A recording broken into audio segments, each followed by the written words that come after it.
यह तन विष गिरे रवि गुरु अमृत की खाओ शीश दिए सदगुरु में कोई ससे पारदम कोई ससे पारदम। सभी लोग बड़े प्रेम के साथ जय कराएं। देव सुरेश्वरी महाराज की जय, आनंद कंद भगवान की। मंच पर वंचस्य परम पूज्य समाज उपस्थित आदरणीय प्रेमी सज्जनों, भक्तिमती माताओं, बहनों, भाइयों, साथ ही साथ हम लोग परम आराध्य सद्गुरुदेव भगवान जी के जो चरण कमल है वह भी हमें प्राप्त हो रहा है। यह हम लोगों का परम सौभाग्य है, बहुत महान कृपा भगवान की है। देखिए, जब एक जीव पर परमात्मा असीम कृपा करते हैं तब उसे क्या देते हैं? संतों का समागम। गिरजा संत समागम सब न लाभ बचवान, बिनु हरि कृपा न होय सो गावें वेद पुराण। भगवान शंकर कह रहे हैं कि हे मां, जो संतों का समागम है ये भगवान की कृपा से सुलभ होता है। तो हम लोगों को यह अवसर मिला हुआ है। तो हमारे आपको जो जीवन है, इस जीवन में सबके पीछे जो सुख दुख लगा हुआ है, सब कर्मों का हिसाब है। जो भी सुख दुख प्राप्त कर रहे हैं, अपने अपने कर्मों के अनुसार सभी लोग सुख दुख प्राप्त कर रहे हैं। कहा जीवन में जितने दुख आते सब निज कर्मों के कारण ही, और जीवन को मुक्त बना न सके हम उससे विवेकी नहीं कहते। तो हमारे आपके जीवन में 3 प्रकार के कर्म होते हैं। एक होता मंद कर्म और एक होता तीव्र कर्म और एक होता तीव्रतम कर्म। जो मंद कर्म है, जब हम संतों के संग करेंगे, संतों के पास जाएंगे, सत्संग को सुनेंगे, तो हमारे जो मंद कर्म है वह खत्म हो जाते हैं। और तीव्र कर्म है, जब हम जीवन में सद्गुरु महाराज जी के सानिध्य में जाकर के, संतों के पास बैठ करके उस ज्ञान की याचना करके ज्ञान को प्राप्त कर भजन सुमरन करते हैं, ध्यान करते हैं, तो हमारे तीव्र कर्म भी समाप्त हो जाते हैं। तीसरा तीव्रतम कर्म होता है। यह जो तीव्रतम कर्म है, यह सभी को भोगना पड़ता है। लेकिन तीव्रतम कर्मों को भी खत्म करने का उपाय है, वह है सेवा। जो सद्गुरु महाराज जी के चरणों की सेवा करते हैं, गुरु महाराज जी के दर्शन प्रसन्न करते हैं, संतों की आज्ञा में चल करके जो दरबार के आदेशों का पालन करते हैं, उनको गुरु की जब असीम कृपा अनुकंपा मिल जाती है, तो कहते हैं उनके तीव्रतम कर्म भी समाप्त हो जाते हैं। वहीं भी भक्त का कल्याण हो जाता है। मोक्ष मूलम गुरु कृपा। मुक्ति कहाँ से प्राप्त होनी है? गुरु की कृपा से मुक्ति प्राप्त होनी है। जैसे महात्मा जी काफी समय तक ज्ञान का प्रचार करते रहे, उनके आश्रम पर कुछ शिष्य लोग थे। महात्मा जी 80 साल की अवस्था को पार कर चुके, उन्हें ऐसी बीमारी लग गई, वह चारपाई पकड़ लिए। उसके बाद क्या होता है, कुछ समय तक तो सेवक लोग सेवा करते रहे, समय बीता। 6 महीने के बाद सेवक लोग उनसे उबने लगे। कई आवाज देने पर कोई सेवक सुन लेता था। समय फिर बीता, 1 साल बीता। उसके बाद महात्मा दिन भर कुछ बोले, कोई सुने नहीं उनकी बात को, कोई सेवा नहीं करे। बहुत दुखी रहते थे, तड़पते चिल्लाते रहते थे, दुखी रहते थे। एक दिन उन्होंने क्या देखा, एक छोटा सा बच्चा आकर के महात्मा जी की सेवा करता है और उनके एक आदेश पर उन्हें भोजन देता है, दवा देता है। वह उन्हें अनेकों प्रकार से सुकून देने लगा। तो महात्मा ने कहा, भाई तुम कौन हो? तुम्हारी सेवा करने से मुझे संपूर्ण शांति की मिल रही है। उस बच्चे ने कहा, महात्मा जी मैं आपकी सेवा कर रहा हूँ, आपसे सेवा से मतलब है। लेकिन जब बार बार आग्रह किया तो महात्मा जी ने कहा कि देखो मैं आपके गुरु महाराज हूँ, आपने जीवन में जो भी सेवा भक्ति किया, संज्ञान का प्रचार किया, मैंने उसके अनुसार आज तुम्हें उस सारे सेवा भक्ति का फल मैं दे रहा हूँ। तुमने जीवन में भजन भक्ति करके अपने मंद कर्म तीव्र कर्म को काट लिया, लेकिन जो तीव्रतम कर्म है यह तुम्हें भोगना पड़ रहा है। ये जन्म जन्मांतर कर्म है। क्या तुम दोबारा जन्म लेना चाहते हो? तो गुरु महाराज जी की ऐसी बड़ी अनोखी बातों को सुनकर महात्मा जी बहुत गदगद हो गए। उन्होंने कहा, गुरु महाराज जी धन्य है आप, आपकी महिमा परंपार है। आप जिस जीव का कल्याण चाहते हैं उसके कष्टों को भी भोगने में सहायता करते हैं। जब हम आप जीवन में सेवा के महत्व को समझ लेंगे तो गुरु महाराज जी हमारे जो जीवन है इस जीवन के कष्टों को भी सहज में पार कर देंगे। इसलिए जीवन में सेवा का बड़ा महत्व होता है। कहते कर सेवा गुरु चरण की, युक्ति यही भव तरण की। तो हमें आपको यह अवसर मिला हुआ है हमारे बीच में इन्हीं सारी बातों को लेकर के हरिद्वार से चल करके परम पूज्य महात्मा जी आए। देखिए हम लोगों को एक प्रचार की आवश्यकता क्यों है? छोटी बात में रखूंगा, बड़े विश्राम दूंगा, क्योंकि हम सुनाने नहीं हम लोग यहाँ है, हम वहां पे सुनने आए हुए हैं। हम लोग प्रचार की आवश्यकता की, ज्ञान प्रचार की आवश्यकता क्यों है? ये जब ज्ञान का प्रचार नहीं करेंगे हमें हानि क्या है, और ज्ञान का प्रचार करते हैं तो हमें लाभ क्या है? और जो आश्रम बन रहा है ये ज्ञान प्रचार के लिए बन रहा है।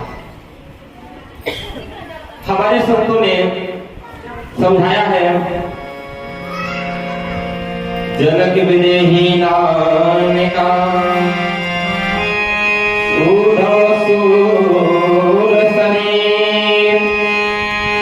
सुखदेव कबीर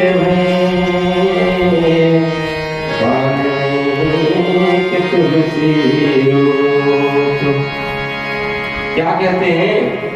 जनक विदेही नानका। जब राजा जनक ने इस ज्ञान का प्रचार नहीं किया, उन्हें नानक देव जी के रूप में धरती पर आकर के ज्ञान का प्रचार करना पड़ा, तब जाकर के उनके जीवन का कल्याण हुआ। सुखदेव मुनि ने केवल राजा परीक्षित को ज्ञान दिया था,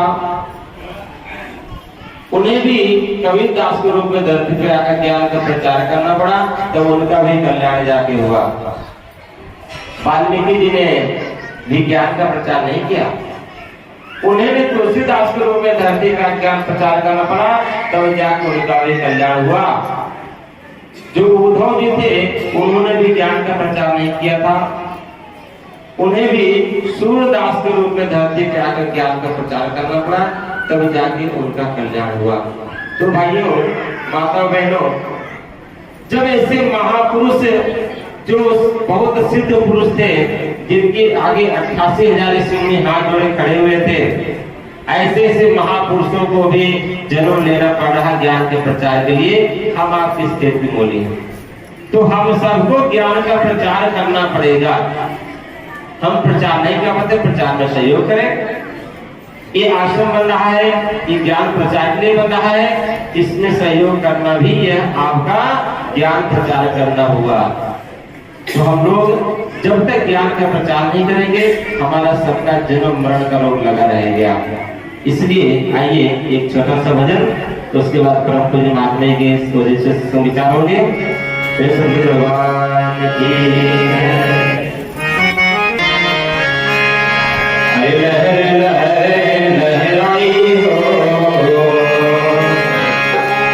अरे लहर लहर लहराई हो, मानो धर्मों का झंडा लहर लहराई हो, मानो धर्मों का झंडा लहर लहराई हो।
भगवान की